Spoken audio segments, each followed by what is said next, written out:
Cerita rakyat legenda keong mas.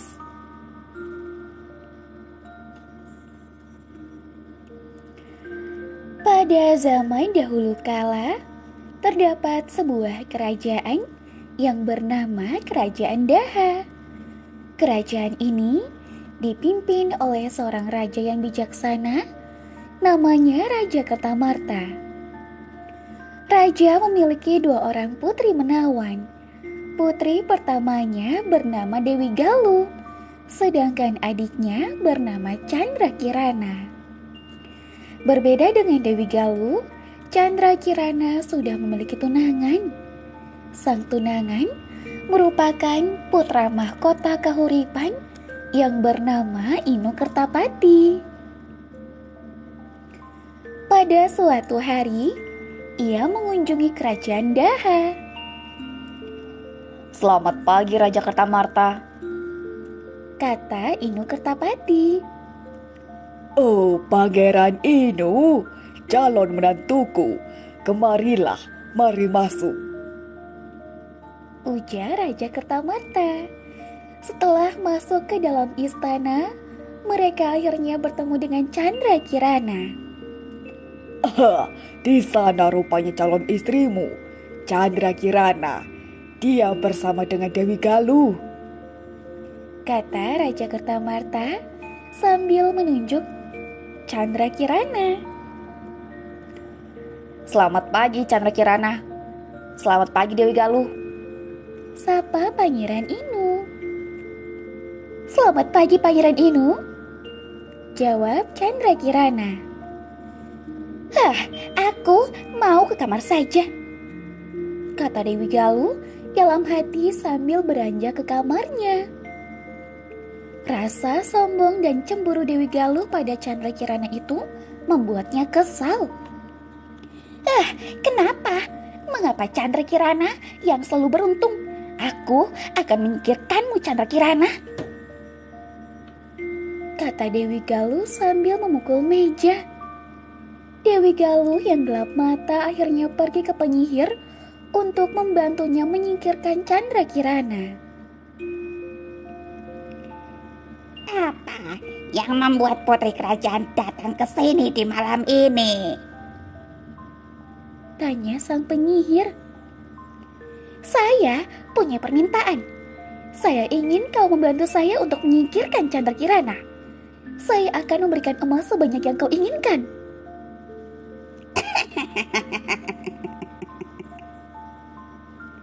Suara penyihir yang tertawa kencang seakan-akan menyetujui permintaan untuk mendapatkan sejumlah emas. Pada keesokan harinya, Dewi Galuh bertemu dengan Candrakirana di taman istana. Candrakirana yang tidak mengetahui perbuatan kakaknya tampak santai dan bersenandung di taman. Hingga akhirnya ia bertemu dengan sang kakak. Hai Candrakirana, kata Dewi Galuh. Oh, hai kak, lihatlah kemari. Ini adalah bunga yang biasa kita tanam, kata Candrakirana. Dengan ajaib, sang penyihir jahat muncul di tengah-tengah taman bersama dengan Dewi Galuh dan Candrakirana. Siapa nenek itu, kak? Kata Candrakirana yang ketakutan. Penyihir yang jahat itu kemudian mengutuk putri Candrakirana menjadi seekor siput. Kukutuk kau menjadi seekor keong, ujar penyihir jahat sambil mengarahkan tangannya pada Candrakirana. Tiba-tiba, tubuh Candrakirana diselimuti asap tebal. Saat asap menghilang, Candrakirana telah berubah menjadi keong emas. Kutukan ini akan hilang jika kau bertemu dengan tunanganmu. Sebelum itu, aku singkirkan kamu dulu. Aku akan memberitahu pada papa bahwa kamu telah menghilang, kata Dewi Galuh sambil menendang keong emas jelmaan Chandrakirana ke sungai.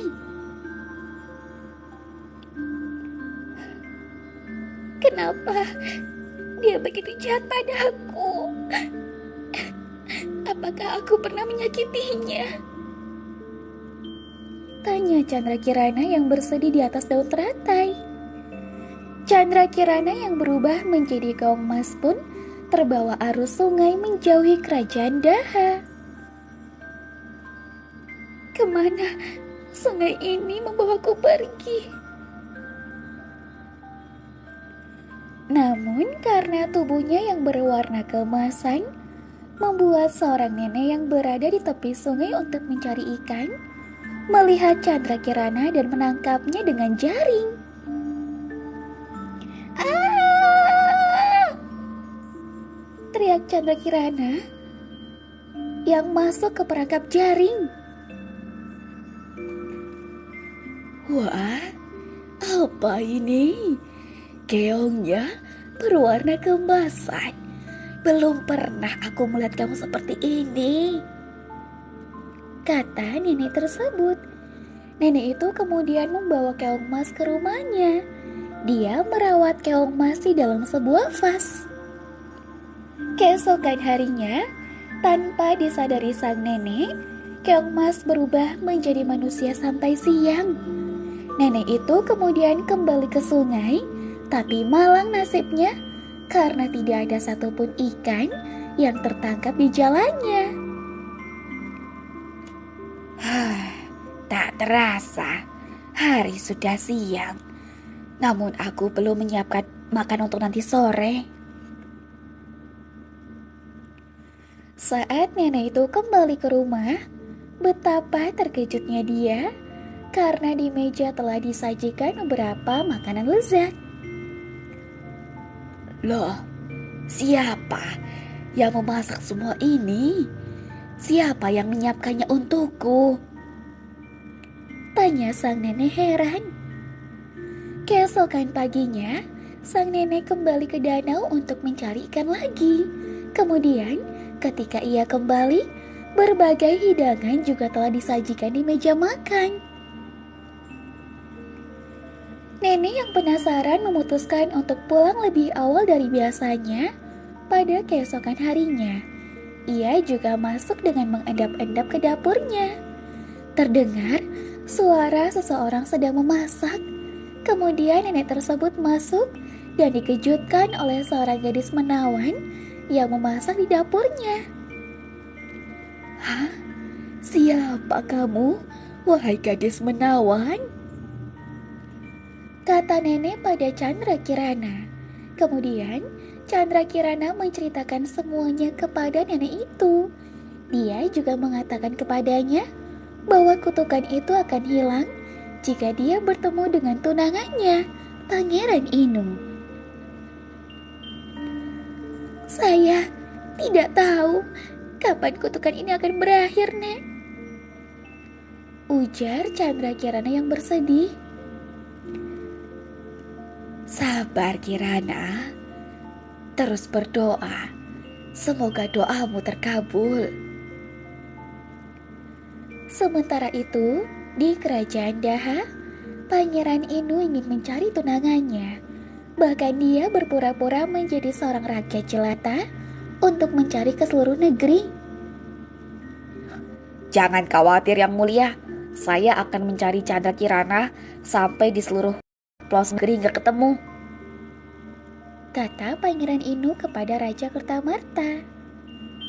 Ketika Dewi Galuh mendengar Pangeran Inu berniat mencari saudara perempuannya, ia memberitahu kepada penyihir. Seketika penyihir itu berubah menjadi gagak hitam. Dia terbang cari Pangeran Inu. Dalam perjalanannya mencari Chandrakirana, Pangeran Inu tiba-tiba dikejutkan dengan datangnya gagak hitam yang bisa berbicara. Kiri, ke kiri, ikuti aku. kata gagak itu kepada Pangeran Inu. Wah, gagak itu bisa bicara.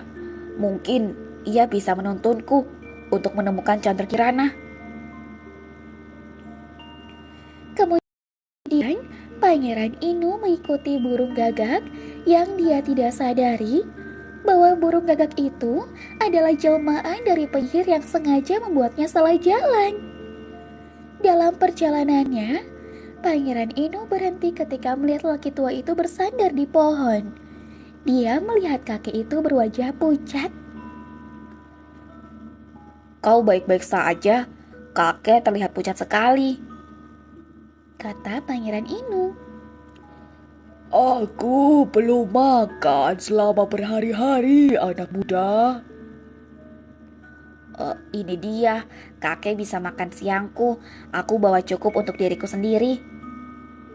Oh, terima kasih, anak muda.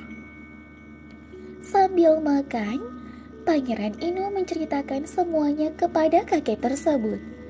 Pangeran Inu juga menceritakan bahwa ia mengikuti burung gagak hitam yang bisa berbicara. Tanpa diduga, kakek itu mengayunkan tongkatnya ke burung gagak.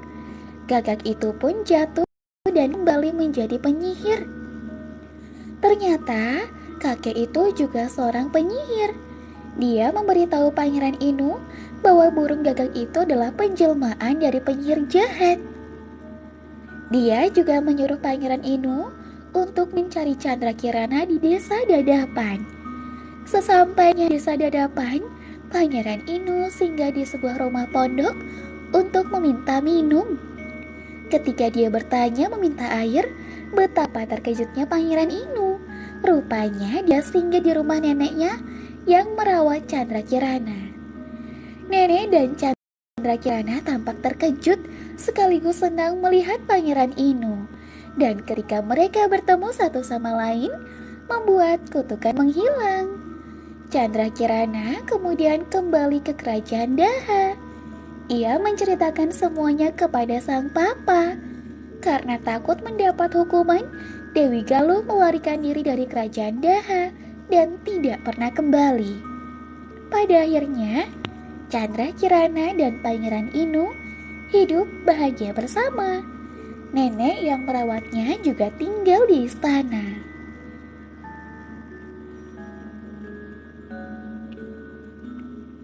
Itulah legenda Keongmas. Pesan moral dari kisah ini adalah rasa iri dan dengki dapat merusak pikiran dan karakter, sehingga jauhi hal itu dengan selalu bersyukur dan berpikir positif. Cerita rakyat Provinsi Nusa Tenggara Barat, kisah Putri Mandalika. Pada zaman dahulu kala, ada sebuah kerajaan di Lombok. Raja memiliki seorang putri yang sangat cantik. Namanya Putri Mandalika. Dia sangat cantik sehingga banyak pria muda jatuh cinta padanya. Pangeran dari semua kerajaan ingin menikahinya. Satu demi satu mereka datang untuk melamarnya. Putri Mandalika adalah gadis yang baik. Dia benci membuat orang sedih. Jadi ketika para pangeran itu datang untuk melamarnya menjadi istri mereka, dia sangat bingung. Dia tidak bisa memutuskan dan dia juga tidak ingin membuat mereka bersedih. Sang raja kemudian mengadakan kompetisi di pantai Seger Kuta Lombok. Dia meminta semua pangeran untuk mengambil bagian dalam kompetisi memanah.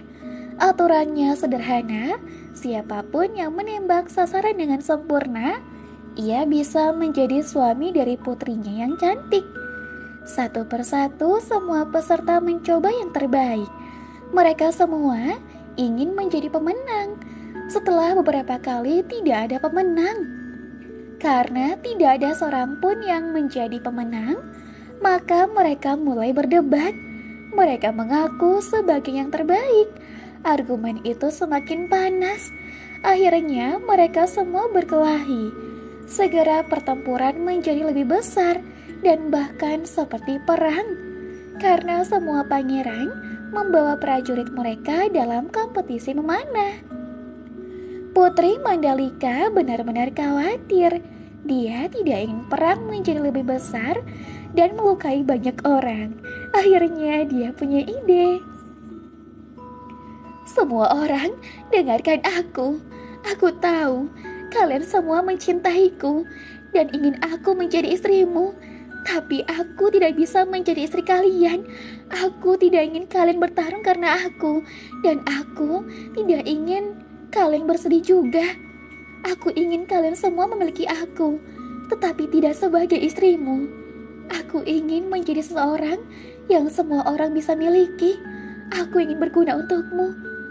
Aku ingin menjadi nyale yang kalian semua bisa nikmati bersama, kata Putri Mandalika. Raja dan semua orang di pantai tidak mengerti apa yang dia maksud.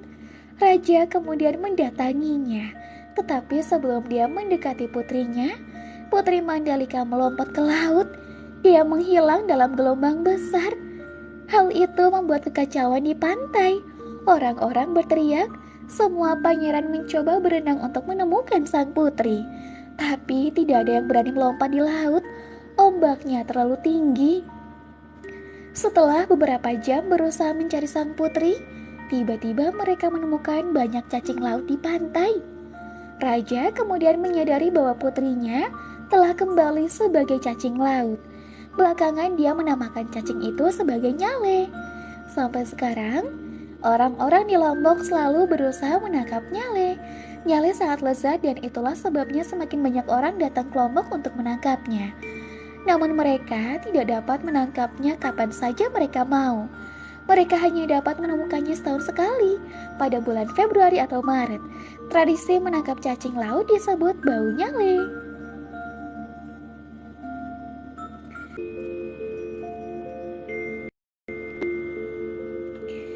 Kisah Gadis Berkerudung Merah dan Serigala Jahat. Pada suatu pagi yang cerah, di sebuah rumah kecil di tepi hutan lebat. Pagi itu, burung-burung bernyanyi, mengiringi kegembiraan yang terpancar dari paras cantik seorang gadis kecil. Rupanya, hari ini adalah hari ulang tahun gadis kecil tersebut, yang membuatnya tampak begitu ceria dan bersemangat. Mama, hari ini adalah hari yang aku tunggu. Apa Mama lupa? Tanya si gadis dengan penuh harap. Mama tidak lupa sayang, hari ini kamu berulang tahun. Mama sudah menyiapkan kado untukmu. Wah, benarkah? Lalu di mana kado itu disimpan? Tanya si gadis yang sudah tak sabar menerima kadonya. Sebentar sayang, Mama sedang membuatkan kue untukmu dan untuk nenek yang sedang sakit. Beberapa menit kemudian, sang mama mengajak gadis kecil ke kamar. Ternyata di sanalah kado disimpan. Ayo ikut Mama. Mama sudah siapkan kado terindah untukmu di kamar. Dengan rasa penasaran, gadis kecil itu mengikuti ibunya ke kamar. Di sana ia melihat sebuah bingkisan berwarna merah. Dengan perasaan yang amat senang, gadis kecil tersebut langsung membuka kadonya. Ternyata isinya adalah sebuah kerudung berwarna merah. Sang mama sengaja memilih warna merah karena ia tahu warna kesukaan gadis kecilnya adalah merah. Terima kasih Mama. Aku menyukai kerudung merah ini. Akan aku pakai setiap hari, ucap gadis kecil sambil memeluk mamanya. Sejak saat itu, si gadis kecil tersebut dijuluki sebagai gadis berkerudung merah. Pada sore harinya, gadis kerudung merah diminta tolong oleh sang mama untuk mengunjungi neneknya yang sedang tidak sehat. Bawalah sekeranjang kue ini ke nenek ya nak. Tetap berjalan dan jangan bicara dengan orang asing. Iya Mama, baiklah. Nenek anak perempuan tersebut tinggal di sisi lain hutan, dan gadis kerudung merah tersebut berangkat menuju pondok tempat neneknya tinggal. Ketika sudah jauh ke dalam hutan, ia mendengar suara gemerisik di belakangnya yang membuat jantungnya berdetak lebih cepat. Bayangan gelap datang dan berdiri di sampingnya. Kemudian suara rendah kasar berbicara. Mau kemana sendirian di hutan, gadis berkerudung merah? Tanya Tuan Serigala. Aku akan mengunjungi nenekku yang sedang sakit, Tuan Serigala. Dia tinggal di tepi hutan di sebuah pondok di bawah pohon ek. Kau pasti mengetahuinya. Kata gadis kerudung merah yang melupakan nasihat bijak mamanya untuk tidak berbicara dengan orang asing. Tidak, kurasa aku tidak mengetahuinya. Namun aku rasa bunga bluebell di sana akan membuat sikat bunga yang indah untuk nenekmu. Gadis kerudung merah yang malang tersebut tidak melihat niat Tuan Serigala yang berencana memakannya dan neneknya. Kau benar. Baiklah, terima kasih Tuan Serigala. Kata gadis kerudung merah sambil melompat ke semak bunga bluebells. Serigala itu diam-diam mundur dan lari ke rumah nenek gadis kerudung merah.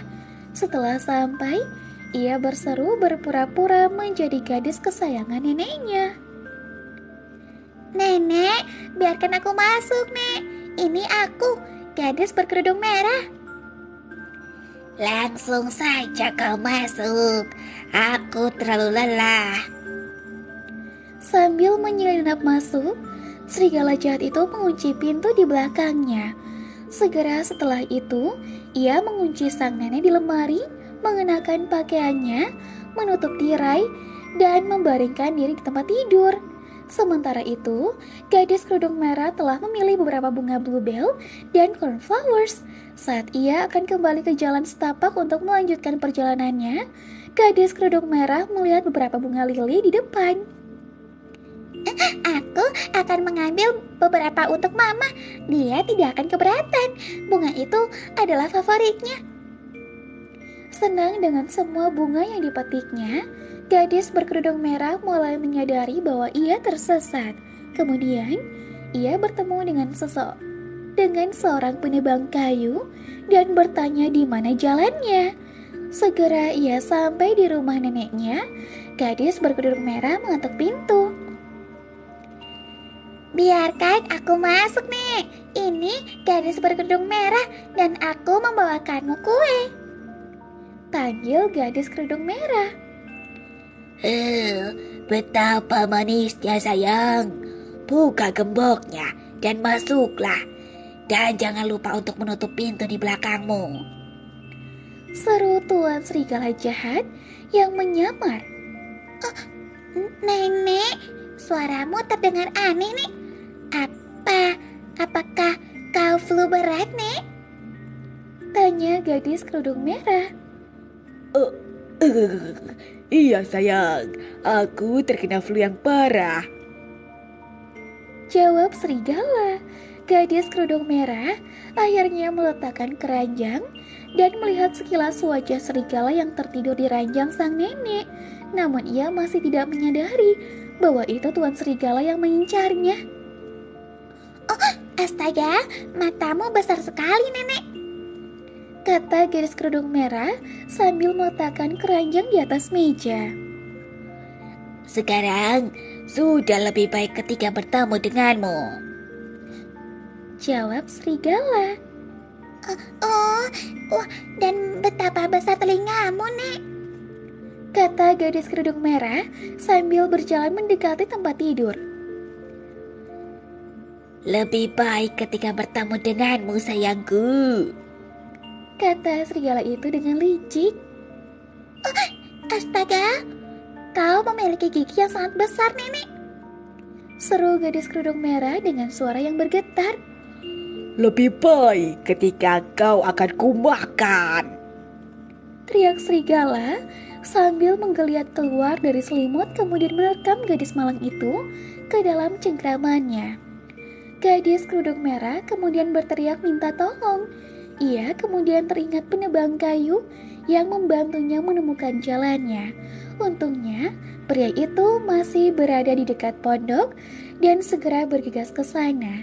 Ia mendobrak pintu dan memukuli serigala itu hingga pingsan.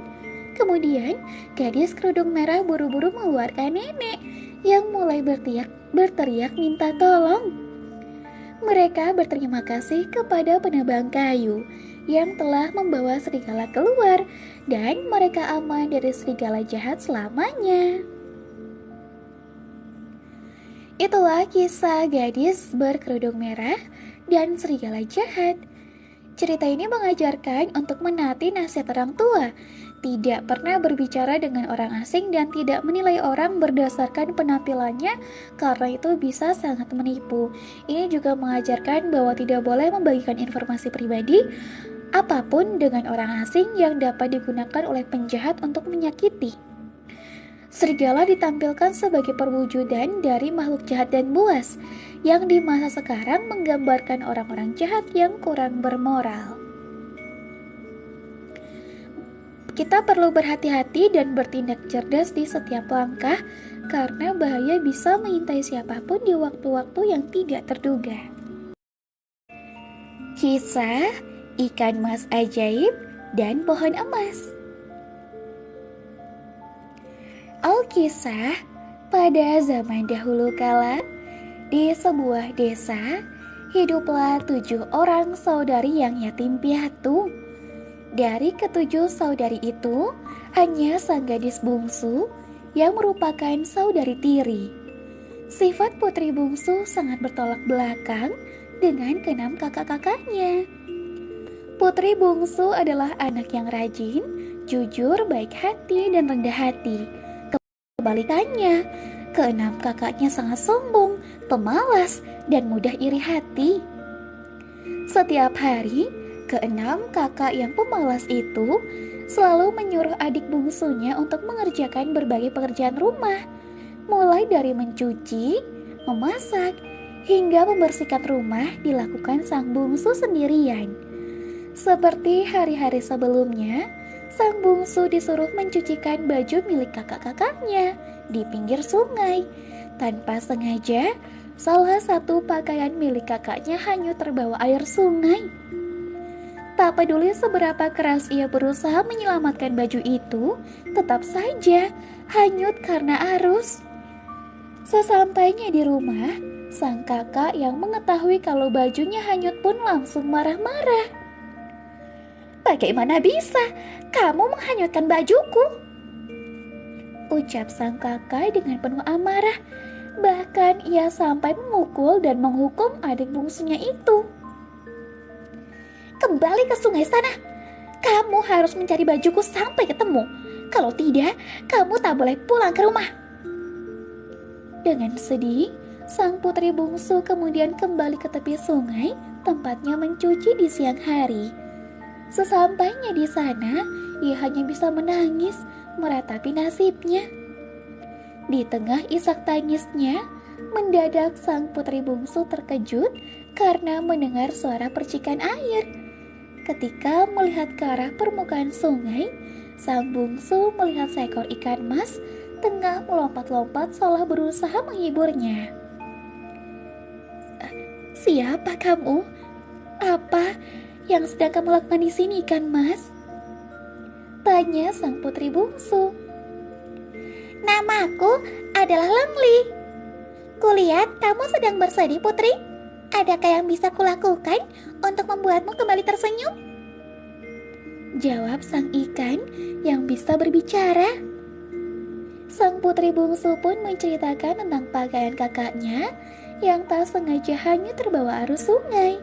Ia juga menceritakan tentang kakaknya yang tak membiarkannya pulang ke rumah jika tak menemukan pakaian itu. Tak perlu bersedih, Putri. Aku akan membantumu mencari baju itu, ucap Lengli yang langsung masuk ke dalam sungai.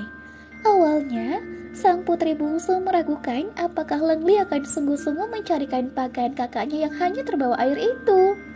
Untungnya, tak berapa lama kemudian, Lengli sungguhan kembali dengan membawa sebuah pakaian.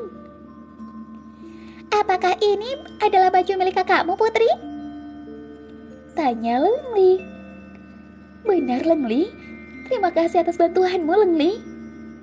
Sang putri bungsu pun merasa bahagia atas bantuan itu. Tanpa menunggu lama, Ia pun langsung pulang ke rumah dan menyerahkan baju itu kepada kakaknya. Sejak saat itu, Lengli dan sang putri bungsu menjadi sahabat baik. Ketika sang putri bungsu tengah bersedih atau baru saja dimarahi oleh salah satu kakaknya, ia akan datang ke tepi sungai dan menyanyikan pantun Sunda untuk memanggil nama Lengli. Sesudahnya, ia akan menceritakan setiap masalahnya dan berkeluh hati. Sebaliknya, Lengli tak akan ragu menghibur dan menggembirakan hati sang putri. Ia juga mengajak sang putri bermain bersama. Sebagai gantinya, si bungsu akan menyisakan nasi jatah makannya untuk dibagikan dengan Lengli. Kini sang bungsu tak lagi terlihat muram karena sering disuruh-suruh dan dimarahi oleh keenam kakaknya. Tentu saja, hal itu membuat keenam kakaknya penasaran. Apalagi, kini si bungsu jauh lebih menurut dan bersedia pergi ke sungai untuk mencuci. Wajah si bungsu pun terlihat lebih gembira. Karena penasaran, suatu hari setelah menyuruh putri bungsu mencuci baju, keenam kakaknya memutuskan untuk membuntuti. Diam-diam, mereka mengikuti sang adik dan menemukan keberadaan sang ikan ajaib bernama Lengli. Kakaknya yang memiliki sifat iri dengki itu pun kemudian bersiasat untuk menangkap sang ikan ajaib. Mereka tak ingin sang bungsu mendapatkan kebahagiaan sedikit pun. Sesudahnya, mereka juga memerhatikan setiap hal yang dilakukan sang bungsu untuk memanggil Lengli. Keesokan harinya, sebelum si bungsu mencuci baju, keenam kakak itu datang ke sungai dengan membawa sepincuk nasi hangat. Sesudahnya, salah satu kakaknya mencelupkan rambutnya ke dalam air sungai. Sementara kakak yang lain menyanyikan tembang pantun untuk memanggil Lengli. Tidak berapa lama kemudian, Lengli tertipu dan keluar ke permukaan sungai. Di situ rupanya para kakak sudah menyiapkan jaring untuk menangkapnya. Dan benar saja, Lengli langsung masuk ke dalam perangkap dan tak bisa melarikan diri meskipun berusaha memberontak. Sesudahnya, para kakak membawanya pulang. Siang harinya, saat akan mencuci baju, seperti biasanya Lengli membawa sisa nasinya ke pinggir sungai. Setelah sampai di pinggir sungai, ia pun meletakkan sisa nasinya dan mencelupkan ujung rambutnya ke dalam sungai. Namun betapa terkejutnya ia ketika Lengli tak juga terlihat wujudnya setelah ia membacakan pantun. Ia menunggu beberapa saat dan kembali membacakan pantun Sunda lalu memanggil nama Lengli berulang kali. Panggilan yang awalnya terdengar ceria itu lama-kelamaan menjadi terdengar frustasi. Dengan penuh kesedihan, si bungsu pun kembali pulang ke rumahnya. Keceriaan dan kegembiraannya kini menghilang sudah. Sesampainya di rumah, seperti biasa, ia langsung menuju ke arah dapur untuk membantu memasak. Namun tidak seperti biasanya, saat itu masakannya sudah matang. Bahkan kakaknya langsung menyuruh si bungsu untuk ke meja makan dan makan siang bersama. Awalnya tak ada kecurigaan yang terlintas di pikiran si bungsu. Namun betapa terkejutnya ia ketika mendapati sisik ikan mas dan tulang ikan di salah satu piring. Si bungsu pun akhirnya menyadari kalau rupanya kakaknya yang jahat itu telah memasak sahabatnya untuk makan siang. Sembari menangis sedih, si bungsu membawa sisa tulang dan sisik Lengli untuk dikuburkan di kebun halaman belakang rumahnya.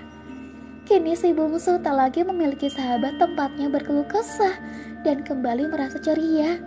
Anehnya, beberapa hari kemudian, secara ajaib, muncullah sebuah pohon emas di atas kuburan Lengli. Pohon tersebut memiliki batang emas, berdaun emas, dan berbuah intan permata. Kakak-kakak si bungsu pun ikut merasa senang. Beberapa kali mereka berusaha untuk mengumpulkan buahnya atau memetik daunnya. Dan menariknya, siapapun kecuali si bungsu akan gagal saat berusaha memetiknya. Jika ada yang memaksa, Nantinya daun atau buah yang dipetik pasti akan berubah menjadi debu dan musnah.